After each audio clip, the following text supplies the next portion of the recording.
En este programa nos gusta hablar de filosofía y hacerlo con filósofos.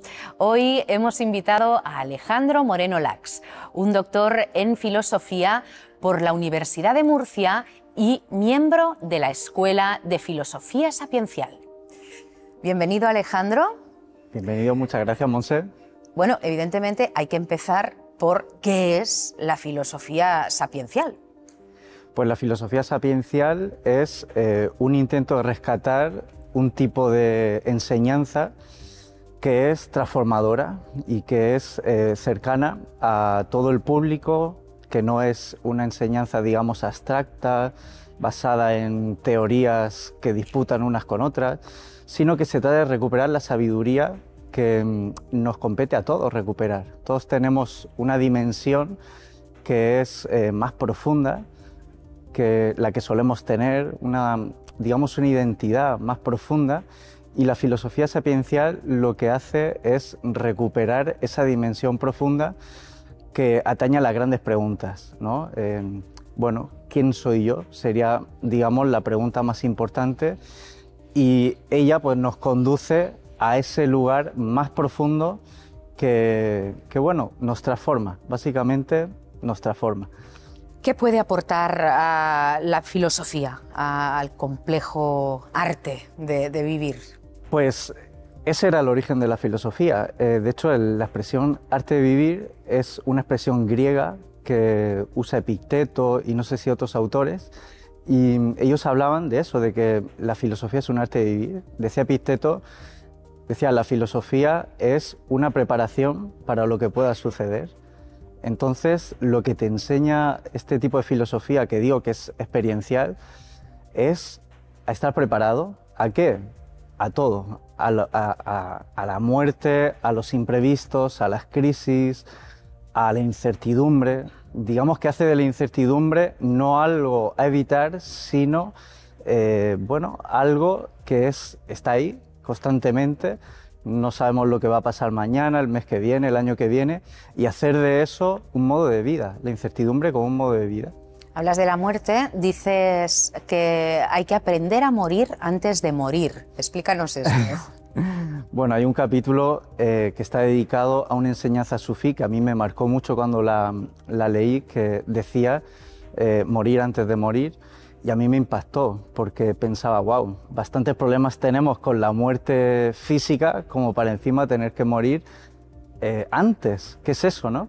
Y bueno, lo que ellos dicen es un tipo de muerte psicológica, un tipo de muerte del yo superficial, una muerte, si quieres, del ego, y la vivimos así, ¿no? Como una especie de pérdida. Hay una parte de mí que se termina, pero se termina para bien. Es una parte superficial de la identidad, una manera de mostrarnos a los demás que es falsa y que ha de morir no para estar angustiado, sino para experimentar una especie de renacimiento. ¿Por qué? Porque aparece un yo más profundo, digamos que nuestra parte más auténtica, más viva, más real, y eso se experimenta como una muerte, pero es una muerte que nos abre. Es una muerte que nos hace sentirnos más vivos. De alguna manera, el libro se llama así, Filosofía Viva, este libro que acabo de editar, porque conduce a un estado de conciencia en el que nos sentimos más vivos. Filosofía sería el amor por la sabiduría. ¿La filosofía actual ha perdido un poco esta dirección hacia el amor por la sabiduría? La ha perdido bastante porque ha hecho de la sabiduría un objeto de conocimiento más, la ha convertido en un objeto libresco.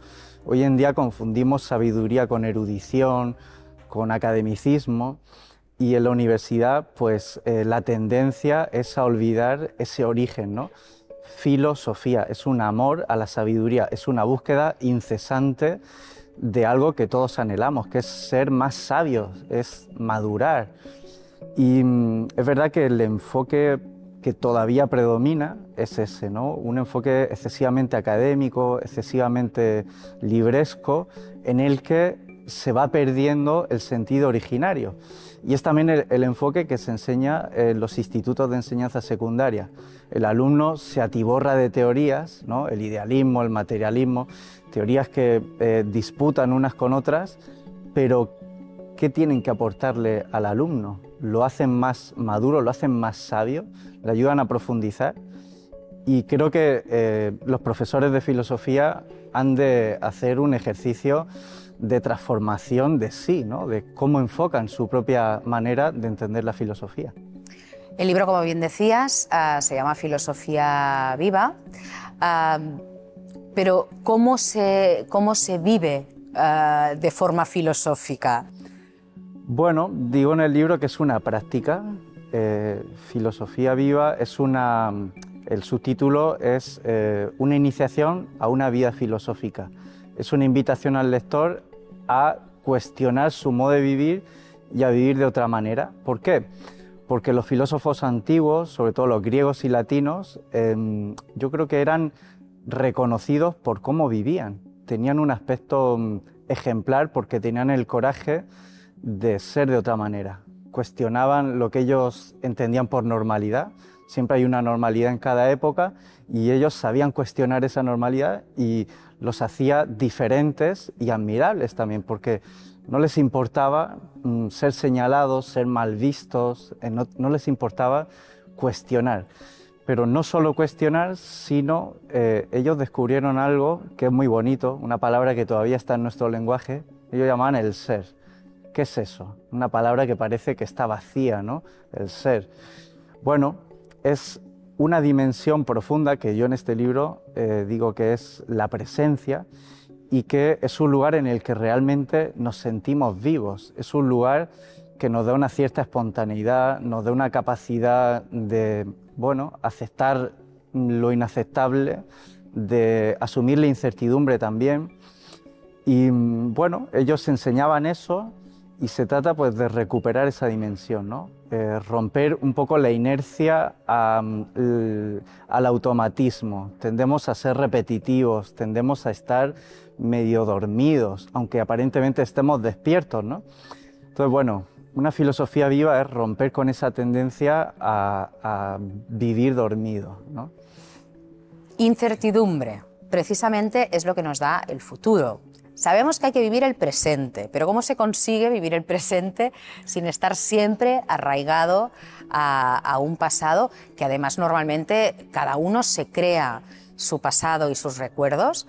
¿Y cómo lo hacemos sin estar siempre preguntándonos cómo nos irá el futuro? Bien, una palabra para esto es confianza, es una palabra muy poderosa. Confiar en el presente, confiar en la incertidumbre, confiar incluso en el no saber.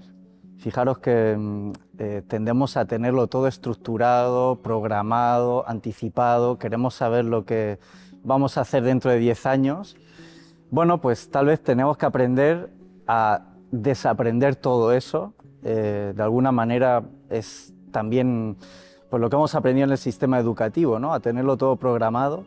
Y creo que tenemos que aprender a desprogramarnos y confiar en el presente. ¿Por qué? ¿Cómo es posible?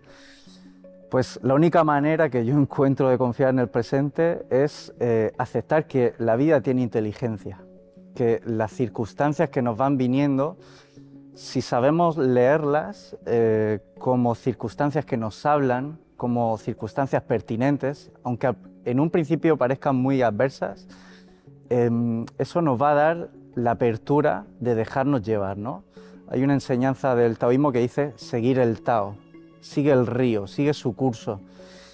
Y cuando yo descubro que ese seguir el curso es la única manera realmente de seguir la vida de una manera, bueno, digamos, confiada, eso es lo que nos va a permitir realmente transitar, ¿no? No necesitamos tenerlo todo programado, la clave es confiar en que el presente nos va a ir dando las pistas de por dónde tenemos que ir.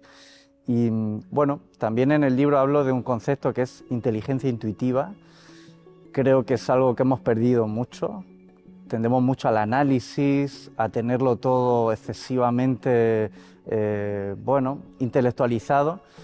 pero cuando te dejas sentir, ahí hay una inteligencia que se asienta en el corazón, en el sentir. Y eso está solo en el presente, no está en los libros, no está en los programas, no está en nada estructurado. Y hay que dejarse sentir. Perdona, alejarnos un poco de lo empírico, de esta comprobación siempre de los hechos, quizá. Pero es muy empírico, el sentir es lo más empírico que hay. ¿Por qué? Porque es algo que es interno, es algo a lo que tenemos un acceso directo y, claro, eso lo que pasa es que requiere escucha y es algo que también hemos perdido, ¿no? Yo reivindico el silencio como una práctica diaria, aprender a darnos unos minutos al levantarnos o antes de irnos a dormir de silencio, ¿no? Es una de estas formas de encontrar el yo que tú reclamas. Ahí está el yo. No, realmente no hay que hacer nada más que reconocerlo, darle el espacio de escucha interna para sentarnos en él. Y bueno, ahí hay un silencio, pero es un silencio que es locuente, el silencio habla y en ese silencio hay mucho que escuchar, ¿vale?